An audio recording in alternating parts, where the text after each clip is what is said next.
قضاوتی که میشی مخصوصا از حلقه اول و حلقه دوم، یعنی خانواده و آشنایان و دوستان، یعنی اصلا دستشون درد نکنه نمیذارن به حلقه های بعدی برسه، به جامعه و غریبه مثلا برسه. میگم شاید همیشه همه ما این آرزو رو داریم که کاشکی توی یه چیزی خیلی خوب بودیم، اون خیلی کار رو راحت تر میکرد تا اینکه تو چند تا چیز 1% خوب باشی یا هر کدومو که بخوای بتونی خوب انجام بدی. فکر میکنم اکثریت ما با یه همچین استعدادهایی روبرو هستیم که آقا تو یه پتانسیل قابل قبولی داری و توی هر رشته‌ای که وقت و انرژی تو بذاری میتونی یه نتیجه، یه بازخورد خوبی بگیری.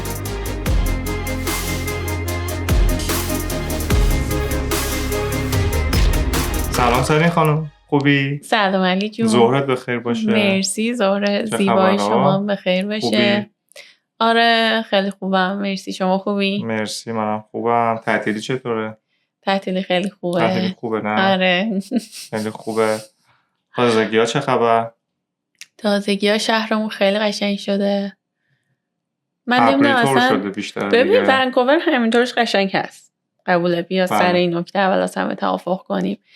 ولی نمیدونم اصلا پاییز که میشه یه مدل دیگه ای میشه، یعنی اصلا خیلی رنگای خیلی عجیب غریبی پیدا میشه، درختا قرمز میشن، نارنجی قرمز خاصی میشن. آره مثلا نارنجی و زرد و اینا مثلا یه چیزی که تو طبیعت ایران خب من زیاد دیده بودم. درسته. تهران مخصوصا، حالا دقیق تر بخوام بگم. ولی آرنجی و قرمز میشه، بنفش میشن درختا، اصلا یه رنگای عجیب غریبی، بعد خیلی زیادی خوشگله دیگه. آره. آره. حالا ما سعی میکنیم که یه ذره عکس و فیلم بیشتر بذاریم از ونکوور توی پیج اینستاگرام پادکستمون. قبوله. دوستانی که علاقه داشته باشن میتونن اینستاگرام ما رو فالو بکنن. آره اونجا یه ذره بیشتر تصویری میتونیم اونجا کار بیشتر کنیم. آره میتونیم استوری و یه سری پست‌های تصویری بذاریم که اگه علاقه داشته باشن بتونن نگاه بکنن. آره قبول دارم. خب توی این قسمت میخوایم راجع به چی صحبت کنیم؟ موضوعی که شما گفتی علاقه. میخوایم راجع به علاقه صحبت بکنیم، راجع به این که واقعا چی ما رو خوشحال میکنه. آره. بعد ببین جزو اون چیزایی که دیدی مثلا به یه چیزی زیاد فکر میکنی، مثلا به یه کلمه زیاد فکر میکنی بعد اصلا معنی شو دیگه از دست میده. شده برای این اتفاق تا افتاده. یه مثال بزن. مثلا چون هر چیزی، مثلا تو به بشقاب هی فکر میکنی، هی تو ذهنت هی بگی بشقاب، یهو به یه جایی میرسی که اصلا به سوالای فلسفی میرسی که بشقاب چیست و اینا. درسته. من الان حس میکنم راجع به علاقه به همچین نقطه‌ای رسیدم. علاقه اصلا چیه؟ یعنی اون چیزی که ما رو خوشحال میکنه، اون چیزی که ما از انجام دادنش لذت میبریم. علل زاویه باید اینجوری باشه دیگه. کدومش؟ خب علل اصول کدومشه؟ چیزی که ما رو خوشحال کنه نه؟ به نظرم چیزی که یه حس سطحیش اینه حداقل. شاید معنی آره. عمیقشو من نمیدونم ولی سطحیش میشه که چیزی که ما از انجام دادنش یا از اینکه برای ما اتفاق میفته خوشحال بشیم، علاقه داریم دیگه بهش، که اون اتفاق بیفته یا اون کار رو ما انجام بدیم. آره مثلا به نظرم. خب من طبق روال همیشگی که تا الان توی سیزن اول پادکستمون داریم میریم جلو، من یه سری باز سعی میکنم که این سکشن هایی که میخوایم راجبشون صحبت بکنیم و در قالب سوال بنویسم و باز همین قسمت من نوشتم. دست شما در نکنه. حالا کسایی که پادکست ما رو گوش میکنن ما میتونیم که از اونا هم کمک بگیریم اگر نظری، پیشنهادی، انتقادی دارن راجع به پادکست ما، موضوعاتی که کار میکنیم یا نحوه اینکه این پادکست ها چجوری ضبط میشن، اگر میتونن ما رو راهنمایی بکنن خیلی خوشحال میشیم که برای ما نظراتشون رو حالا یا از طریق ایمیل یا حالا از اون طریقی که پادکست رو نگاه میکنن، اگر از یوتیوب نگاه میکنن کامنت بذارن و ما حتما استقبال میکنیم. آره. اگر حس میکنن که این پادکست رو باید جور دیگه‌ای بره جلو، خوب میشه به نظر من. خب اولین سوال اینه که یادت هست اولین باری که به چیزی علاقه‌مند شدی چی و کی بود؟ اولین بار آره، تو یادته؟ اولین چیزی که من بهش علاقه‌مند شدم، من راستشو بخوای حس میکنم تا دبیرستان رو حالت اتوپایلوت اومدم. خب یعنی خیلی قبل دبیرستان رو یادم نیست. مهم. قطعا یه سری اتفاقاتی بر من حادث گشته. احتمالاً تا اونجا رسیده بودی باید احتمالاً یه سری اتفاق آره افتاده دیگه، باشه. چیزهای خوشم اومده، بعدم اومده اتفاقهایی که من باهاشون خوشحال شدم، ناراحت شدم، تصمیم‌هایی که گرفتم، تصمیم‌هایی که برای من گرفته شد. ولی حس میکنم چیزی که من از وقتی که هوشیار شدم، کانشس شدم به قول اینا، و متوجه شدم که اون آگاهی خودم رو بر خودم و بر محیط رو به دست آوردم، حس میکنم که از دبیرستان بود و علاقه من به تحصیل در رشته فیزیک بود دیگه. تا قبلش هیچ نشونه ای نداشت؟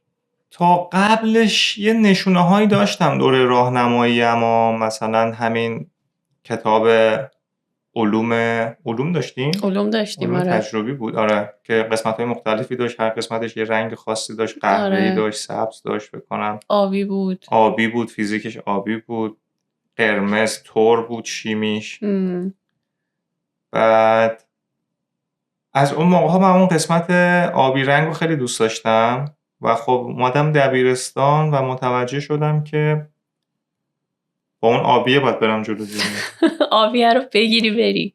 با اون آبیه باید برم جلو و تمام سعی و تلاش من بر این بود که اونو به دست بیارم دیگه. و هیچ وقت عوض نشد علاقت؟ یعنی اون آبیه رو که گرفتی تا الان هم ادامه داره؟ تا الان ادامه داشت، تا همین چند وقت پیش شاید هم داره کماکان، ولی حس میکنم که در کنارش یک اتفاقهای دیگه ای الان داره میفته و یک جوانه های دیگه ای هست که شاید من رو تغییر بده، علاقه من رو و ببره به یک سمت و سوی دیگه. خب الان بذار یه سوالی ازت بپرسم. تو از اونایی هستی که تک علاقه‌ای هستن؟ یعنی به نظرت هر آدمی یه علاقه داره تو زندگیش و اونو باید پیدا بکنه، یا ممکنه آدما به چیزهای مختلف با حدود و مثلا مقادیر مختلف علاقه داشته باشن؟ من علمی این قضیه رو نمیدونم، خیلی دوست دارم که یه کتابی راجعش پیدا کنم بخونم. به نظرم یه ذره اعتقادیه، یعنی هر جوری تو باور داشته باشی همون جوری میبینی همه چیز. یعنی اگه تو یه آدمی هستی که فکر میکنی یه مسئله فقط تو زندگیت هست که تو باید خودتو صرف اون بکنی، تو اونجوری زندگی میکنی، و برعکسش هم اینطوریه که تو چیزهای مختلف پیدا میکنی. به نظرم شاید یه تعریف ساینتیفیکی براش وجود داشته باشه، ولی اون الان اصلا موضوع بحث ما نیست. من فقط ببینم تو اعتقادت چیه اینجا.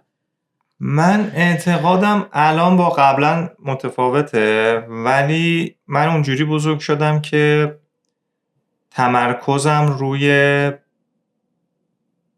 یک موضوع بود. یعنی به ما میگفتن درس بخون و درس خیلی قضیه مهمی بود. در نتیجه من وقت نکردم به بقیه علایقم اگر هم بودن، اون گوشه کنارها یا جوونه هایی زده شده بود، اونا رو من نتونستم به قول اینا فالو بکنم، دنبال بکنم و موندن و خوش شدن و اصلا شاید هم از بین رفت. من خودم الان ناراحتم، ولی اینجوریه که خب چاره ای نیست. من تک بودی بزرگ شدم و به یک موضوع خاصی علاقه داشتم، دبیرستان و بعد دانشگاه، و الان یه چند وقتیه که مخصوصا از زمانی که مهاجرت کردیم تو این 4 سال 5 سال که داره وقت کردم محیط اطرافم رو بیشتر ببینم، وقت که حتی یه سری جاها مجبور شدم. بالاخره میای محیط جدید، میخوای سازگار شی، میخوای توی این محیط ادغام بشی، باید یه ذره دور و برت رو بیشتر نگاه کنی، ببینی چه خبره و این یه فرصتی بود برای من که بیشتر خودم رو بشناسم، خودم در مقابل خودم و خودم در محیط اطرافم رو و متوجه بشم که یه سری موضوعاتی، یه سری زمینه‌هایی هستش که من با اونها هم علاقه‌مندم و چه بسا الان داره یک مواردی پیش میاد که حس میکنم حتی میتونه جای اون علاقه اصلی من رو هم بگیره. چه جالب. آره. خود الان در جریانی دیگه، بالاخره ما با هم تو دانشگاه فیزیک خوندیم، من فیزیک خیلی دوست داشتم، کماکانم دوست دارم، ولی اتفاقاتی بر من افتاد در طول این چند سال و حس میکنم که الان من به موضوعات دیگه‌ای هم علاقه‌مندم، یه ذره دنبالشون رفتم و احتمال داره که قضیه ادامه تحصیل من اینجا به سمت و سوی دیگه‌ای از فیزیک بره دیگه. آره.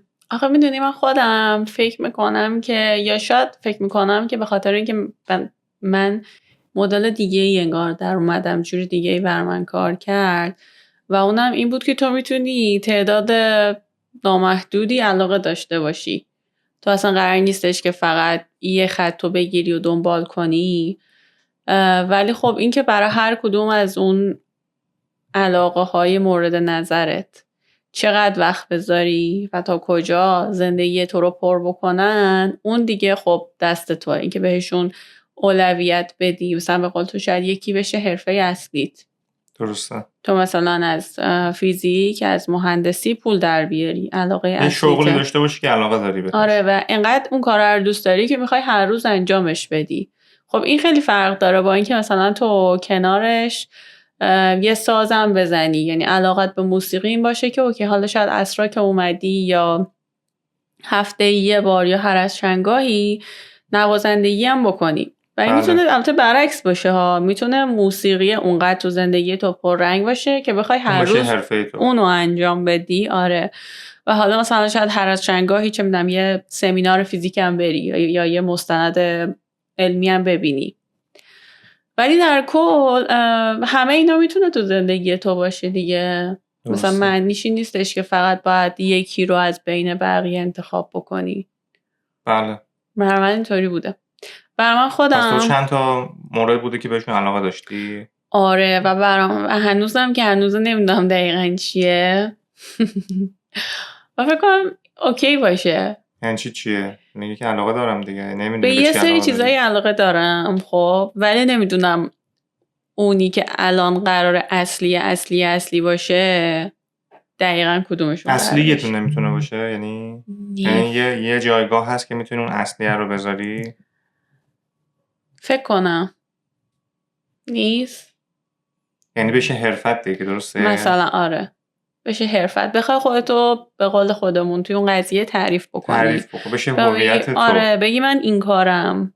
به عنوان مثال بشی یک پزشکی که حالا ویولون هم میزنه، ویولون هم بلده، شطرنجش هم خوبه. آره. باربیکیو هم خوب میکنه و آخر هفته واقعا خیلی هم بین جمع دوستا و آشناها خیلی آدم باحالی و همه رو دور هم جمع میکنه و بزنیم بریم تو دل طبیعت و دقیقاً. آره، یه همچین آدمی دیگه میتونه همه اون قشنگی ها رو با هم داشته باشه. من فکر میکنم یه جایی که من خودم رو خیلی اذیت کردم این بود که فکر میکردم همه هویت من باید صرفاً توی یک ماجرا خلاصه بشه و همه چیز باید با اون هم سو باشه. ولی اینجوری هم که نه، من میتونم مثلا یه سری دوستایی داشته باشم که به چه میدونم طبیعت گردی علاقه دارن و بعد یه سری دوستایی هم داشته باشم که به گیمینگ علاقه دارن و من بین این دوتا گروه دوستی، بین این دوتا علاقه در نوسان باشم. یه وقتایی بیشتر با این حال میکنم، یه وقتایی بیشتر با اون حال میکنم. همینقدر از هر جفتش میخوام دیگه. یعنی لازم نیستش که عذاب وجدان بگیرم وقتی که گیم میزنم که مثلا مثلا کوهنوردی الان دست من ناراحت میشه. درسته. یا برعکسش احساس گیلتی بودن به دست بده. آره. فکر کنی وقتی تو هدر دادی گذاشتی روی این، دقیقاً. اگر میذاشتی رو اون موضوع حس بهتری داشتی. آره و این خیلی طول کشیده بر من تا به اینجا رسیدم. یعنی میدونم که اون تفکر خیلی اوضاعش خرابه خب، ولی خیلی به خودم اعتبار میدم که الان به این مرحله رسیدم، میتونم با خیال راحت مثلا با دوستان برم بیرون و نگرانی نباشم که کتابم خونن از وجود نداشته باشی که این یه ساعت 2 ساعت رو باید فلان کتاب رو میخوندی. دقیقا بر من خیلی طول کشید تا به اینجا رسیدم. خوبه همین که رسیدیم به نظرم خوبه. آره حداقل رسیدم. میتونست هنوزم اینطوری باشه، هنوزم حالت بد باشه وقتی میری بیرون. آره دقیقا از این بابت خوشحالم. نقطه خوبی هستی. مرسی. آره بنظرم نقطه مهمیه، از اینجا میشه ادامهش داد. دقیقا. تو بچگی یا حالا نوجوانی هر دوره‌ای به چیزی علاقه داشتی که با بزرگتر شدن کم کم حس کنی داری ازش فاصله میگیری یا گرفتی کماکان دیگه اصلا فراموش شده؟ آره خب خیلی به نظرم این تجربه شخصی منه. من فکر میکنم از اول که یادم میاد یه سری موضوع همینطوری تو ذهنم به طور شناور وجود داشتن و بعد من هی فرصت کردم و به هر کدومشون یه ذره هی نزدیک شدم و یه ذره شناختمشون و بعد که شناختمشون حالا تونسته منجر به این بشه که بیشتر بخوام براش وقت بذارم یا اینکه کلا دور بشه، مثلا مسیرمو عوض کنم برم یه طرف دیگه، یه سمت دیگه. آره و خیلی چیزا در نتیجه اینطوری بوده که مثلا بچه ترکه بودم شاید دوست داشتم انجام بدم و بعد نظرم عوض شده. چی میشه که نظرمون عوض میشه؟ حالا این خیلی تو سوالا نیست به نظرم شاید خودمونو بهتر میشناسیم. یعنی ما میگم اینا باز همش تجربه شخصی منه.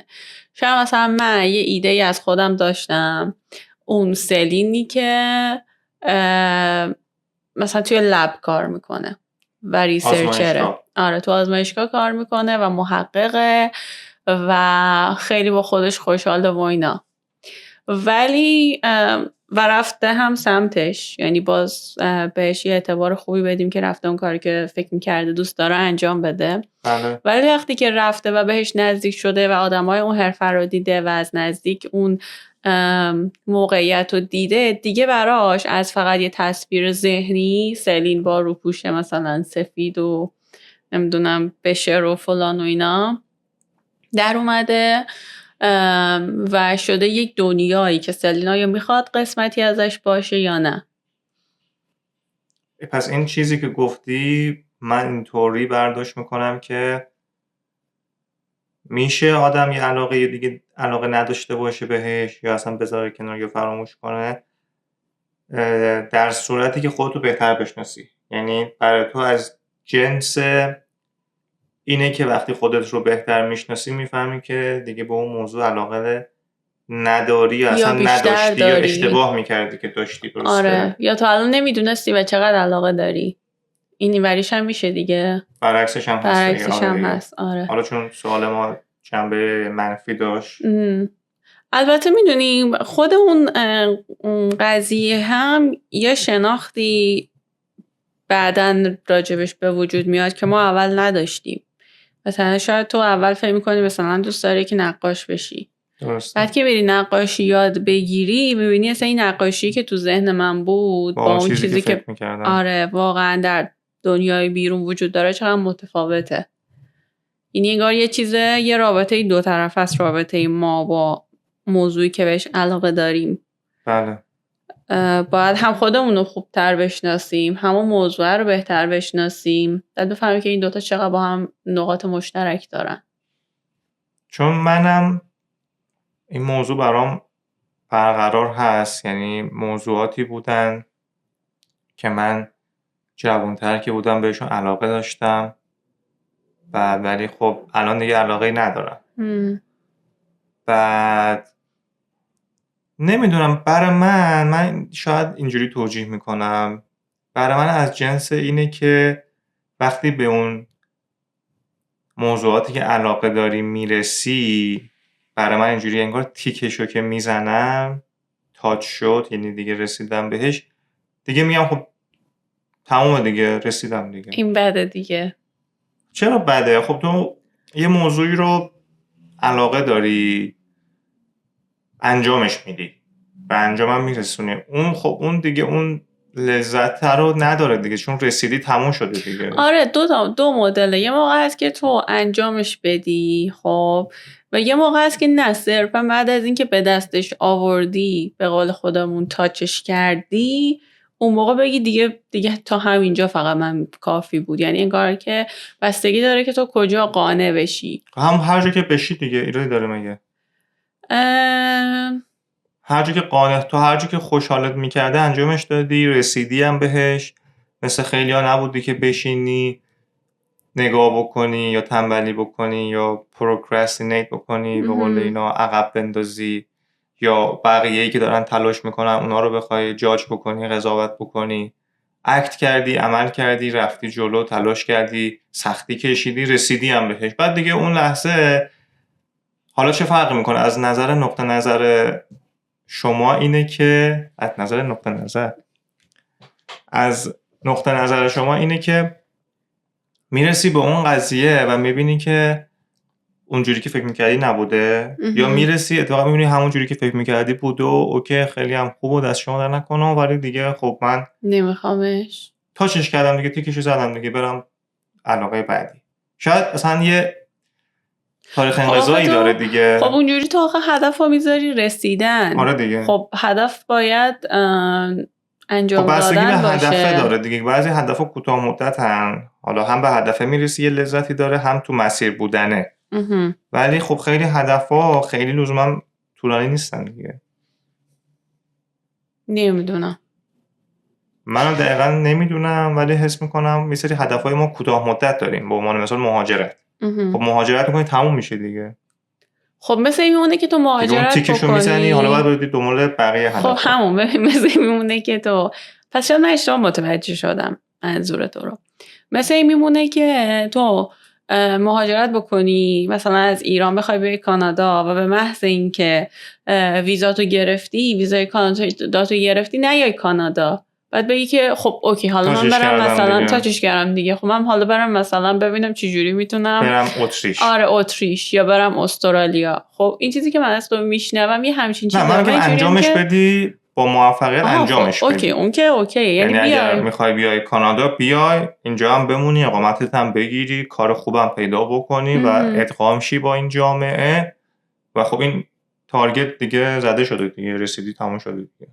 خب آره داری به زندگی کن. خب این که خیلی قشنگه. آره و من اشتباه متوجه شدم مثلا من اشتباه گفتم.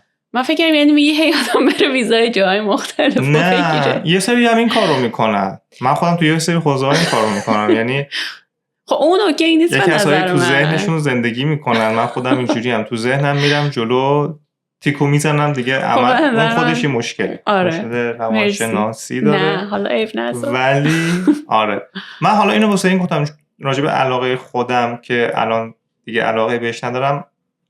من جوان‌تر که بودم، جوونیام، بعد خیلی به کامپیوتر و برنامه نویسی و تکنولوژی خیلی علاقه داشتم. بعد اون موقع که دبیرستان بودم، یا چه اون موقع که دانشگاه فیزیک میخونم، در کنار فیزیک کلاس‌های اضافه کامپیوتر، کتاب‌های اضافه کامپیوتر، برنامه نویسی، اون موقع‌ها در حد خودش هوش مصنوعی و دوست داشتم کار میکردم، تکنولوژی، اخبار تکنولوژی رو دنبال میکردم، همیشه دوست داشتم این فناوری‌های جدیدی که میاد راجبش بدونم، تو زندگیم استفاده کنم. اون موقع میگفتم این ماشین‌های الکتریکی چقدر خوبه، اگر یه روزی بتونم حتما میگیرم.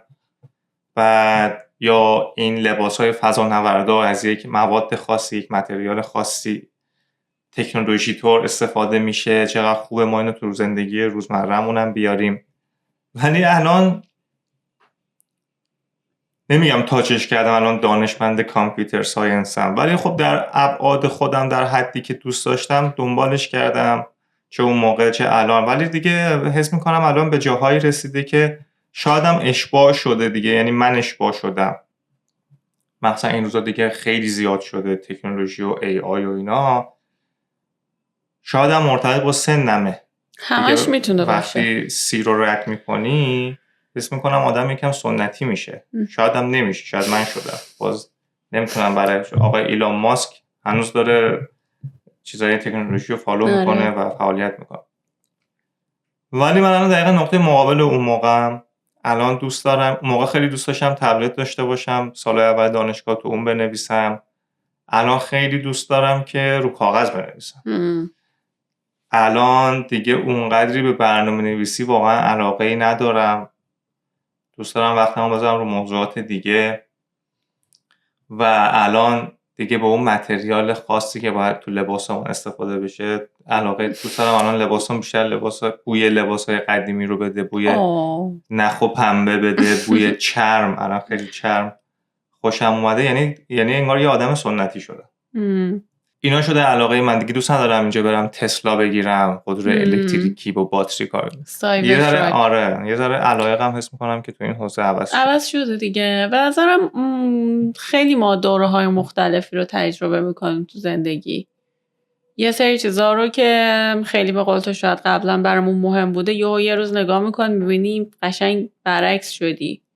یه آدمی شدی که شاید به قول شما جوانتری یا مسخره میکردی، مثلا میگفتی چه آدمایی هن اونایی که این مدلی هن و بعد همون شکلی میشی. درسته. قشنگه، جزو قشنگی هاشه دیگه. من باش مشکلی ندارم. آره الان نمیگم که تو عذابم، نه. منم باش اوکی. به نظرت که جامعه باعث میشه ما علاقه هامون رو فراموش بکنیم یا خودمون؟ جامعه باعث میشه یا خودمون؟ محیط بیرونی بگیم به طور کلی به نظرت؟ جفتش به نظرم. خب نمیدونم. به نظر منم جفتش، ولی تأثیر بیرون رو نباید خیلی دست کم گرفت.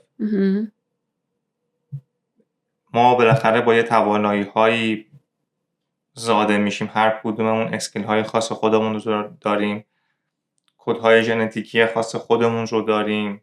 اینکه چقدری از چه پروتئینی چه هورمونی توی بدنمون ترشح بشه و بدن ما چه واکنشی نشون بده، چه چیزهایی باعث ترشح دوپامین در بدن ما بشه نشه. با یک شرایط یونیکی به نظر ما زاده میشیم، به دنیا میایم و خب قرار میگیریم تو محیط بیرون. به نظرم این محیط خیلی روی ما تأثیر میذاره، روی گیرنده های ما تأثیر میذاره، رو میزان دوپامینی که ما باید ترشح بکنیم سر موضوعات مختلف تأثیر میذاره و به نظرم ناخودآگاه ما شیفت داده میشیم به موضوعاتی که توی جامعه میشه گفت ترنده. و من توی علایق خودم حالا راجع به فیزیک بخوام بگم، خیلی خوب خودت میدونی با این موضوع دست و پنجه نرم میکنی که بهت میگن که این کار توش پول نیست و برو یه رشته درست حسابی تر بخون. خب تو تا کجا میخوای مقاومت بکنی؟ آره. میدونی جامعه تو رو شیفت میده. آخه تو خود همون فیزیک هم باز دوباره یه سری موضوعاتی هستش که دقیقاً کاربردی ترن. آره. ولی تو باز علاقه داری به یکی از سخت‌ترین و غیر کاربردی ترین موضوعات فیزیک که کیهانشناسی و فیزیک نظریه که حتی اینجا هم ما تو ایران فکر می‌کنیم ایران از ایرانه که صنعتی نیست و کشور جهان سومیه و برای مطالعات و تحقیقات. دقیقاً. بعد میای کانادا یا حتی آمریکا می‌بینی که حالا درسته اینجا بیشتره، شکی توش نیست، ولی باز به نسبت بقیه رشته‌ها اینجور رشته‌ها خیلی موقعیت‌های هم شغلیش کمه، هم موقعیت‌های تحصیلیش. خب هم فاندی که براش در نظر گرفتن کلا کمه. آره من نمیدونم باز دقیقاً مشکل چیه، ولی خب کمترین برگشت سرمایه رو داره دیگه. خب اگر طولانی مدت نگاه کنید، ولی متاسفانه الان شرکت‌ها همه شورت ترم پروفیت دنبالشن دیگه. یه سرمایه گذاری بکنن، یه ریزالتی سریع بگیرن. خب آره دیگه. یه کوچولو منطقیه، من نمیگم که درسته، ولی مثلا تو هم اگر که یه کمپانی داشته باشی و تو هم بیزینس اونر باشی، به نظرم همینطوری نگاه میکنی تا حدود زیادی. حالا آیا این مشکل از سیستمیه که ما به عنوان بشریت، تمدن بشری کلا به وجود پایه‌ریزی آوردیم. کردیم. آره کپیتالیسم مثلا حالا جوری که داره اینجا کار میکنه، شاید این جزء مثلا ایراداش باشه، شاید این جزء اون مثلا سوراخ‌های تئوری باشه، ولی خب به هر حال تا حدودی قابل درکه دیگه. تو خودت هم الان بخوای مثلا یه جا سرمایه گذاری کنی و پول بذاری، یه چیزی میخوای که سودت 5 برگرده. ساله 20% حداقل سود آره. بده دیگه، نه که بگم اینو باید بخوابونی 100 سال دیگه بیا دنبالش. اون بلند مدتی که تو میگی، مثلا میگم حالا تو فیزیک نظری، بحث اینه که تو واقعا بخوای به آینده بشریت نگاه مثبتی داشته باشی و اینطوری باشی که به درد بشریت بخور. چون این بلند مدتی که تو میگی معلوم نیست کی کجا به درد کی 500 سال دیگه. آره دیگه نه خیلی سخته. ولی خب شاید واقعا باید از قالب مثلا اینجور سودها و اینجور مثلا برنامه‌ریزی‌های مالی واقعا این چیز موضوعا بیان بیرون، چون که قرار عامل منفعه باشه و قرار مثلا به نفع کل بشر باشه. ما میخوایم مرزهای علم و جلو ببریم. نمیدونم تو چه حالتی، یه حالتی باشه که اصلا خیلی درگیر مسائل مالی نباشه، چون وقتی گره میخوره به مسائل مالی، جواب همینه دیگه. به نظرم بیشترم باید دولت‌ها سرمایه گذاری کنن. خب شرکت‌های خصوصی دنبال منافع زود بازده هستن و این دولت‌ها که سرمایه گذاری میکنن روی اینجور پروژه ها، حالا برای اهداف لزوما ممکنه بشر دوستانه نباشه، برای اهداف دفاعی و حتی جنگی باشه، خب میخوان که از خودشون در برابر بقیه کشورها بالاخره حفاظت بکنن، یا هر کی زودتر به یه سری موضوعات دست پیدا کنه، مثل اون موقع جنگی که بین شوروی و آمریکا بود برای رفتن به فضا. آره رفتن به ما. پس تو نظرت؟ سوال چی بود اصلا؟ سوال این بود که به نظرت همین جامعه به نظرت باعث میشه که به نظر من جامعه خیلی تاثیر داره. آره به نظر من جامعه و جهان بیرون خیلی تاثیر داره، مخصوصا وقتی که ما سنمون کمتره و بچه تریم و به طور کلی تاثیرپذیریمون از محیط بیرون خیلی بیشتر. حالا این محیط بیرون میتونه خانواده باشه، میتونه مامان بابا باشه، خواهر برادر باشه، لزوما ما نریم در سطح جامعه. به نظرم آره اینی میتونه هم مامان بابا باشه، میتونه هم کلاس مدرسه باشه، میتونه معلمایی باشه که باشون در ارتباطی. و همین جاست که مثلا ما میگیم که چقدر پس نقش مدرسه، نقش معلم، نقش خانواده به عنوان اولین کسایی که معمولاً هر کسی باهاش شروع میکنه جهان اطرافش رو میسازه مهمه این نقشا. و درجه اونا خیلی میتونن تاثیرگذار باشن که تو خودتو بشناسی و علاقتو بشناسی، یا یه جاهای علاقت سرکوب بشه. ولی خب از طرفی هم فکر میکنم هرچند که تأثیر دنیای بیرون خیلی زیاده، ولی شاید از یک جایی به بعد این دیگه مسئولیت خود ماه که بیایم علاقمون رو بشناسیم. اگه چیزی ازش باقی مونده، اگه ته مونده ای ازش مونده، بکشیمش بیرون و حالا خودمون بهش بها بدیم، خودمون بهش پر و بال بدیم. تازه اون رابطه ما با علاقمون انگار که شروع میشه وقتی خودمونیم و خودمون. به خاطر همین نظرم هر جفتش، چه ما با خودمون چه ما با دنیای بیرون، خیلی تاثیر داره تو اینکه علاقه چه جوری شکل بگیره. خیلی ها رو میبینیم مثلا از سنای پایین چه میدونم ساز یاد گرفتن، از سن پایین میرن کلاسای ورزشی، شطرنج، خیلی مهارت‌های خیلی مختلف و اونا تاثیرگذاره. این که میبینی مثلا طرف تو 18 سالگی تو 16 سالگی میره مثلا مدال المپیاد جهانی نجومو میگیره. خب کی شروع کرده که تو 16 سالگی؟ چه خانواده خوبی داشته. آره و تو چه محیط جالبی. اولی که تو باهاشون در ارتباطی، چون همه ما بالاخره با یه استعداد بالاخره به دنیا میایم دیگه. طبیعتاً. این که چرا یه سریا از بچگی و 3 تا 4 تا مهارت یاد میگیرن، یه سریا تو یکیش هم میمونن، به نظرم میشه همون عوامل محیطی و خانواده دیگه که بچه رو هدایت نمیکنن. آره میگم همه مدلش هست دیگه. نمیدونم البته این جمله هرم شنیدی یا نه، حالا که این سرش رو گفتم اون سرش هم بگم. دقیقا نمیدونم از کیه، ولی میگه که اون آدمایی که خیلی زود علاقه‌شون رو پیدا میکنن خیلی آدمای نفرین شده‌ای هستن، به خاطر اینکه تو این فرصت رو داشته باشی که هی چیزای مختلف رو امتحان کنی و ببینی که چقدر دوستش داری و چقدر میتونی توی اون خودتو تعریف کنی و اگه نشد بری سراغ بعدی و اگه نشد بری سراغ بعدی، این مثل یه موهبت میمونه که همین تجربه ها انگار زندگی تو رو معنی میدن و پر میکنن. آره این جملهش نبود، من نقل به مضمون کردم، یه ذرم خودم اضافه کردم، ولی یه همچین مفهومی داره که اینکه تو این فرصت رو داری که تجربه کنی چیزهای مختلف و ببینی که علاقت تو چیه، این جنبه مثبت هم داره دیگه. 100%. آره.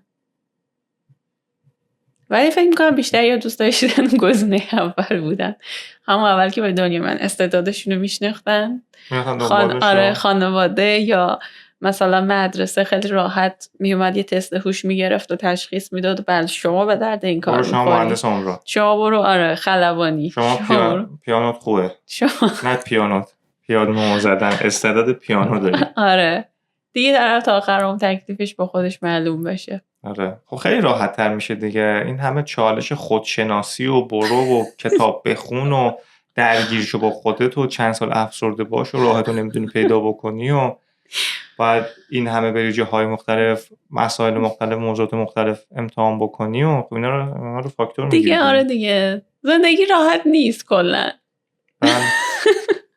اصلا راحت نیست. نه. حالا یه سوال مرتبط با همین بحث جامعه، به نظرت حالا راجع به خودت اتفاق افتاده یا نه علاقه داشته باشی به یه موضوعی ولی از ترس قضاوت بقیه دنبالش نری؟ آره خیلی زیاد.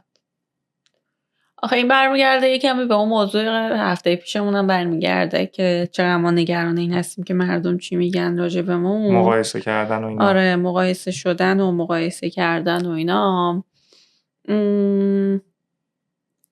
نمیدونم، خیلی چیزا بوده که من دوست داشتم انجام بدم و بعدا نشده. حالا الان انجامشون میدم یعنی الان دنبالشم که انجامش بدم و چند تاشم انجام دادم، ولی خب در تاثیر همون جامعه و محیطی که ما توش بزرگ شدیم خیلی کارا بوده که من دلم میخواسته که انجام بدم و انجام ندادم. من خیلی همیشه دوست داشتم رقصیدن رو حرفه‌ای ادامه بدم، آره، و دنبال کنم و نشده، همش فقط به جمع‌های معمولی و اینا بوده. و فکر می‌کنم یه قسمتش واقعا این بود که خیلی ما کم می‌دیدیم، هم توی رسانه و فرهنگ جمعیمون خیلی کم بود، این کم نشون داده میشد. خواننده زن هنوز ما به طور رسمی نداریم،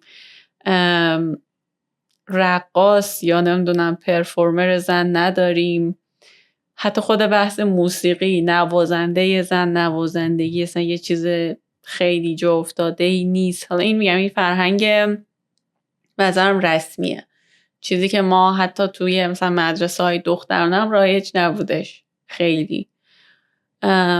آره دیگه این تاثیرشه دیگه، اون جاییه که بنظرم الان از یه جایی به بعد دیگه مسئولیت فردیه منه و ماه که آقا این کار رو میخوای انجامش بدی انجامش بده، تمام شد. دیگه نمیتونی بهونه بیاری. آخه اصلا دیگه بهونهش خریدنی نیست. میگم یه وقتی الان مثلا من میگم که مدرسه، یه وقتی مثلا من میگم بچه بودیم که خب اون موقع من تاثیرپذیریم خیلی بیشتر بود. مثلا تو نمیتونی توی کلاس یا توی که کلاس 30 نفره یا مثلا توی یه مدرسه یه کاری بکنی چون توبیخ میشی، ولی الان دیگه کی میخواد تو رو توبیخ کنه؟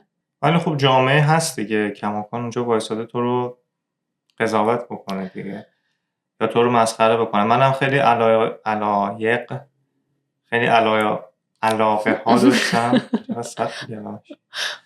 دوست داشتم یه سری کارا بکنم، کار خیلی ریز، اونجوری کارهای بزرگ و سرنوشت ساز شاید نبود، شاید هم میشد تو نمیدونی. و یکیش همین دنبال ساز موسیقی رفتم و یه چیزی یاد گرفتنه و حتی شروع هم کردم رفتم جلو، ولی قضاوتی که میشی مخصوصا از حلقه اول و حلقه دوم، یعنی خانواده و آشنایان و دوستان، یعنی اصلا دستشون درد نکنه نمیذارن به حلقه های بعدی برسه، به جامعه و غریبه مثلا برسه. تو همون حلقه های اول یه جوری مسخرت میکنن، قضاوتت میکنن. من خب به ویولون علاقه داشتم، شروع کردم، سازش هم گرفتم، تمرین داشتم میکردم، ولی خب همین که میان به نوعی مسخره میکنن، صدای بوق کامیون داری در میاری یا خب انتظار داری من روز اول چجوری بزنم واقعا؟ خب چی کار باید بکنم؟ من اصلا تازه دارم تئوری موسیقی میخونم، نوت یاد میگیرم، انگشت گذاری یاد میگیرم، نحوه گرفتن آرشه خب خیلی بیسیکه. داری یه مسئله بزرگ رو حل میکنی و خب میای با یه جمله دل سرد میکنی بچه رو که صدای بوق کامیون در میاری. خب این باعث میشه که خب شاید من ضعیف بودم، آدم باید انقدر قوی بود، ولی تو از یه بچه کوچیک چه انتظاری داری؟ اون انقدر قوی بوده که با وجود همه مخالفت ها و مسخره شدن ها باز بگه آقا من اینو میخوام، رفته جلو، درخواستش مطرح کرده، سماجت کرده، رسیده، وسیله رو گرفته، کلاس رفته چند ترم دیگه. خب اون ادامه پیدا میکنه دیگه، بچه یه جا وا میده دیگه. آره میگم دیگه بیخیال میشه، میگه ولش کن. واسه بچه واقعا کار راحتی نیستش، واقعا بچه به اون حمایت احتیاج داره به نظرم. آره بعدن الان مثلا به نظر خودم الان شاید مثلا یکی کسی بخواد یه همچین رفتاری بکنه اینا، خب ما نمیپذیریم، مثلا اجازه بهش نمیدیم، آره به اون مرحله نمیرسه، ولی خب بچه گناه داره دیگه، بچه خیلی بیشتر تاثیر پذیره. خیلی به نظرم کسایی که بچه دار میشن خیلی باید واقعا علمشو داشته باشن، خیلی مطالعه کنن، خیلی آماده بشن برای این قضیه. بچه دار شدن فقط یه بچه به دنیا آوردن نیستش. نه اصلا نیستش. شما که در اون هیچ دخل و تصرفی نداری دیگه، تو ساده ترین کار بچه دار شدن تو اصلا تو کرییت نمی کنی که خودت نمیسازی که بری ژنا رو کنار هم قرار بدی، که یه کار ساده است. داریم مهم حداقل اون تربیت کردن بعدش رو لطفاً یاد بگیرید. سخته دیگه بزرگ کردن بچه رو، چطور به سمت استعدادهاش هدایت کردنش رو آدم یاد بگیره و بعد پدر و مادر بشه. خب واقعا سخته، قبول کن که کار خیلی سخته و انسان‌هایی که یه ذره احساس مسئولیت پذیری دارن برای همین سخت‌تر بچه دار نمیشن. نسل جدید خیلی لزوما مسائل مالی نیست. آره قبول دارم که بگن الان بچه بزرگ کردن گرونه، هزینه بره. نه خب خیلی ها واقعا متوجهن که الان میخوان چی کار بکنن و خب یه بار سنگینیه و تا زمانی که احساس نکنن که از عهده این کار میتونن بر بیان، این کار رو انجام نمیدن. قبول میکنم. من میبینم و من از این افراد خیلی ممنونم. آره به نظر منم کار راحتی نیست بچه دار شدن. من واقعا به نظرم مدرسه هم خیلی نقش مهمی داشت بچه تر که ما بودیم. الان خیلی عوض شده، الان واقعا اینجا که میدونم خیلی متفاوته، تو ایران هم فکر میکنم خیلی عوض شده و خیلی بهتر شده نسل به نسل. ولی حالا من نمیدونم مدرسه پسرونه شما چه مدلی بود، تو مدرسه دخترونه که اصلا یه چیز وحشتناکی بودش. چه شکلیه؟ ببین همه باید یه مدل می بودیم دیگه، یعنی اساس این که آقا ما با این پیش‌فرض شروع میکنیم که هر کسی با یک استعدادهای ذاتی و یه سری علایق خاصی به دنیا اومده. درسته. و این پیش‌فرضی که ما الان داریم تو این گفتگو میذاریم مثلا اونجا معنی نداره. نه دیگه همه رو یک دست میخوام بکنن تو مدرسه دیگه. و من واقعا قصه میخورم، یادم میاد که ما از توی دبستان، حالا میدونم پسر هم لباس فرم داشتن، مثلا تو از 6-7 سالگی مقنعه سر یه دختر بچه میکنی با مانتوی بلند و هر روز اون شکلی میفرستی مثلا مدرسه 12 سال.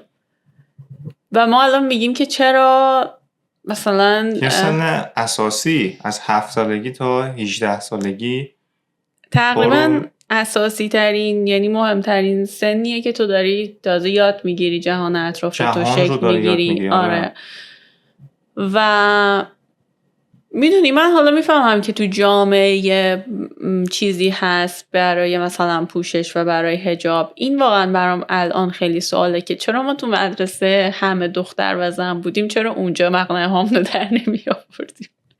چرا اونجا هم با میدونی چون انقدر در ما وجود داشت. خیلی اون جمع مهم نیست که حالا تو اون جمع با قول خودشون نامحرم هست یا نه. میخواستن اون ایدئولوژی رو بکنن تو سر خب مردم دیگه، نسل آینده دیگه، که این دیگه به این حجاب عادت بکنه دیگه. و واقعا هم عادت شد مثل دیگه. الان که کلا اینجاها میگن، اینجا هم واقعا همینه، خیلی فکر میکنن فقط فضای مدرسه تو ایران بده، ولی کلا در دنیا بده و همه از مدرسه رفتن شاکیان و معتقدن که آموزش درست داده نمیشه و فقط مدرسه یه هدف داره که شما رو برای اون با قول اینا 9 to 5 اون شغل 9 تا 5 یا حالا 8 تا 4 یا حالا اون 8 ساعت در روز آماده بکنه و شما میری هر روز یه درسی که یه مبحثی که شاید شما بتونی کلا توی 2 ماه یاد بگیری، 3 ماه یاد بگیری و 9 ماه کش میدن، 10 ماه کش میدن، که فقط تو هر روز بیای و به نوعی دیکتاتوری، به اون همسانسازیه، به اون مثل هم شدن تم بدی. آره دقیقاً. خب پس یعنی اصلش کلن اساسش از بین بردن خلاقیت و کمک نکردن به اینه که تو خودتو بشناسی دیگه. خیلی بده به نظر من، خیلی ناراحت کننده است.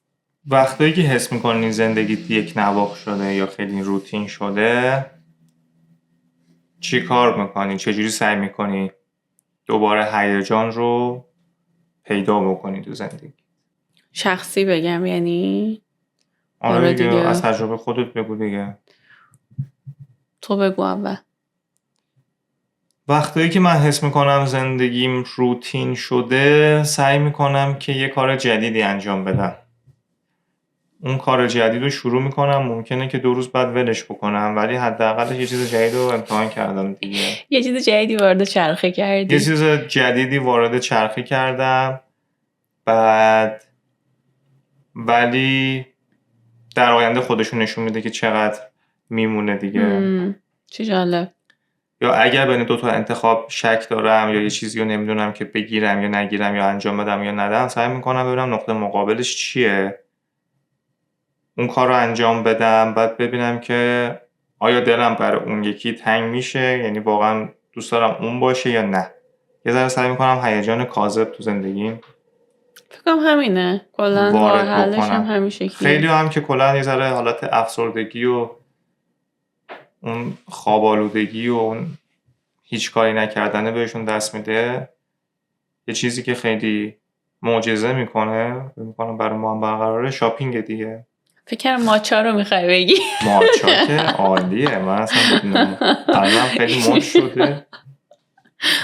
من اصلا الان روزایی که سر کار میرم به عشق ماچا میرم از این کافه که پایین خونمونه. آره خیلی هم خفن و با این فرچار مخصوص هم میان. آره با درست فرچار میاد میزنه. ماچای منو بده. به عشق ماچا میرم هر روز. بدون ماچا نمیشه. خب اینو بگو پس اون چیزی که تو رو از روتینت نجات میده ماچاه. ماچا خیلی نقش داشت توی پروسس. من اصلا تو ایران که بودم یا اون موقع ها نبود یا ما بلد نبودیم، از دولت خارج نیست. نمیدونم. ولی از وقتی اومدم اینجا پدیده ماچا آشنا شدم. تو هنوز خوشت نمیاد نه؟ مثلا همین که دوباره ماچای خالی آخه اون چیزی که تو درست میکنی من دیگه خیلی فنه. من ماچا رو میذارم تو آب جوش همونطوری یه با قاشق همزم میخوام. من در این حد یعنی دیگه خیلی بدم میومد از ماچا، ولی یه جوری نورون سازی کردم ذهنم یه جوری عوض شده که بعد دیدی اصلا خب یه مدل خاصی هم میزنن، یه فرچه‌ای داره، بعد یه مقداری میریزن، بعد حالا رو شیر یا قهوه یا حالا هر چی درست میکنم. من اینجوری هم که یه قاشق چای خوری بریز، ریز غذا خوری بریز، دیگه کم مونده خود پودرشو بریز و ما دارم قهوه فوری درست میکنم دیگه.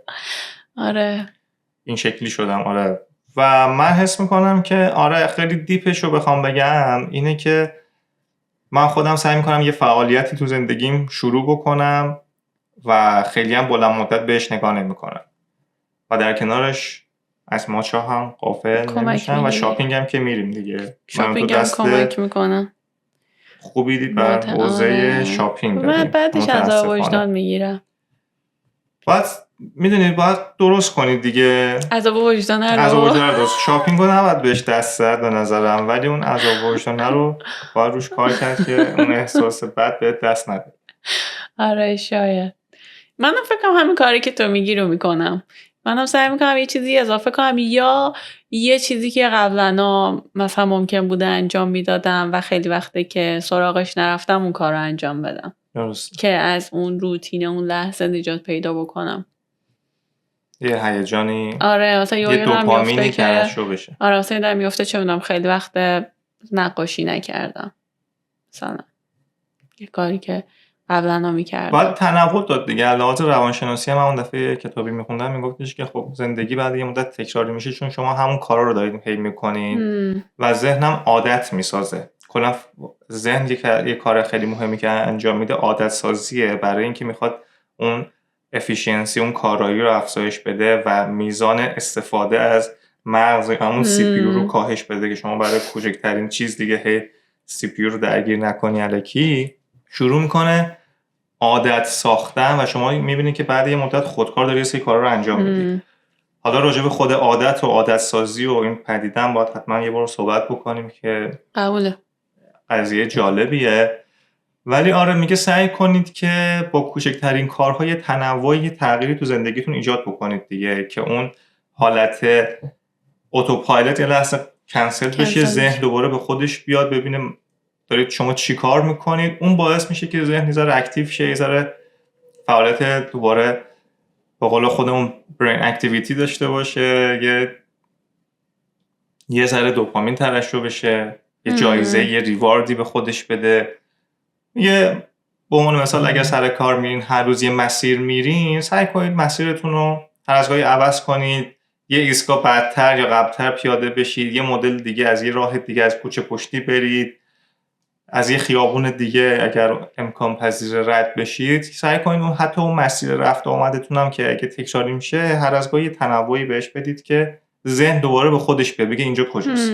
وگرنه شما همون رو برید بیاید، خب ذهن اصلا اون لحظه رو 1% فعالیت خودشه اگر باشه تازه.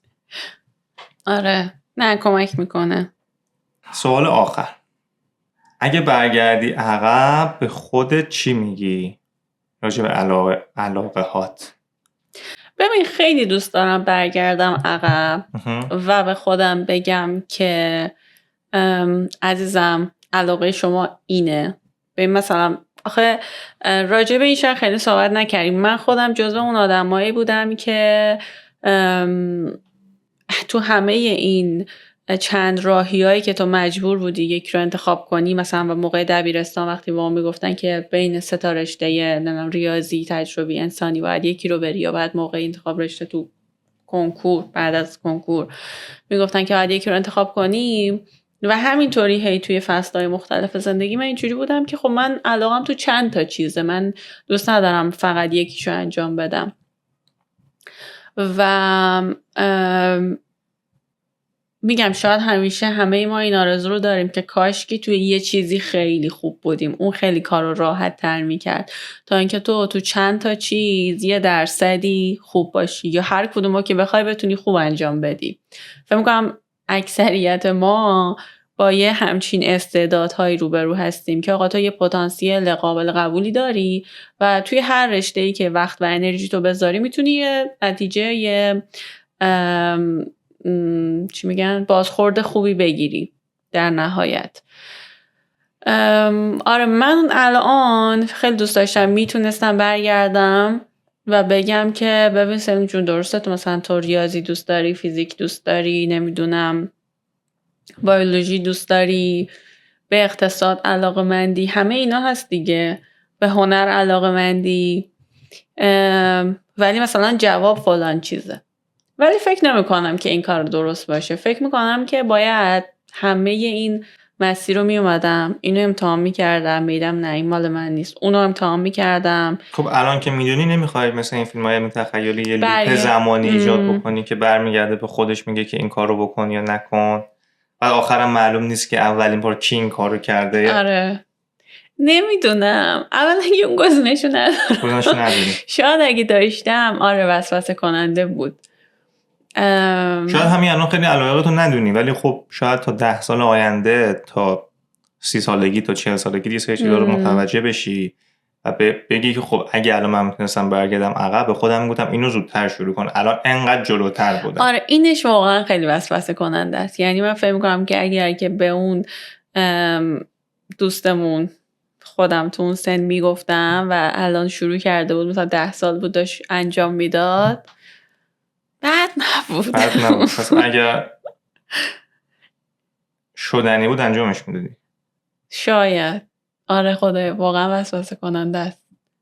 منم همینطور. به نظرم اگر منم میتونستم برم، حتی همین الانشم، شاید راجع به خیلی باز علایقم هنوز اطلاع کافی نداشته باشم، ولی راجع به چیزهایی که دارم اینجوریم که اگه برمیگشتم عقب، به خودم میگفتم که اون رو زودتر شروع کن. خب انقدر پروکرستینیت نکن، انقدر عقب ننداز. پس یه سوالی، ما که هنوزم که دقیقا نمیدونیم که چی میخوایم، درسته؟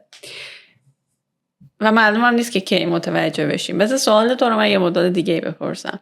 اگر که علیه مثلا فکر کن 50 ساله، اون موقع دیگه فهمیده که چی به چیه، میدونه جوابو، تو دوست داری که اون الان بیاد به تو بگه؟ آره دیگه، همین فردا جوابو به تو برسونه. خستش هم فکر کردم. خب حالا این سوال علمی تخیلی دیگه. بفهم. از کجا معلوم که اون داره سعیشو میکنه که به تو بفهمونه و تو چجوری میگه؟ مثل فیلم درمیان ستاری دقیقا همین رو میخوام کتابی بگم. بندازه یا من ساعت عقربه‌ای خب شاید داره میکنه، کد مورس میفرسته. خب شاید اتفاقا تو باید دنبال نشونه ها باشی. اون که نمیتونه مستقیم بیاد به تو بگه، ولی شاید داره پشت کتابخونه رو تکون میده. شاید تو باید حواست به نشونه ها باشه.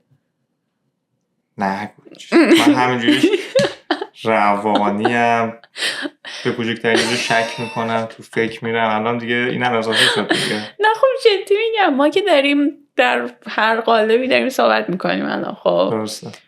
از کجا معلوم؟ شاید اون الان ما تازه این تکنولوژی رو نداریم که برگردیم عقب مثلا به بچه 10 سالمون، به خود 10 سالمون بگیم، ولی شاید تو تا 50-60 سالگی این قابلیت وجود اومده باشه، به وجود اومده باشه و اون حالا تلاششو داره میکنه. چطور پس من الان کاری نمیکنم واسه اون عقب‌تری جوان‌تره، پس اونم حتما الان کاری نمیکنه واسه من دیگه.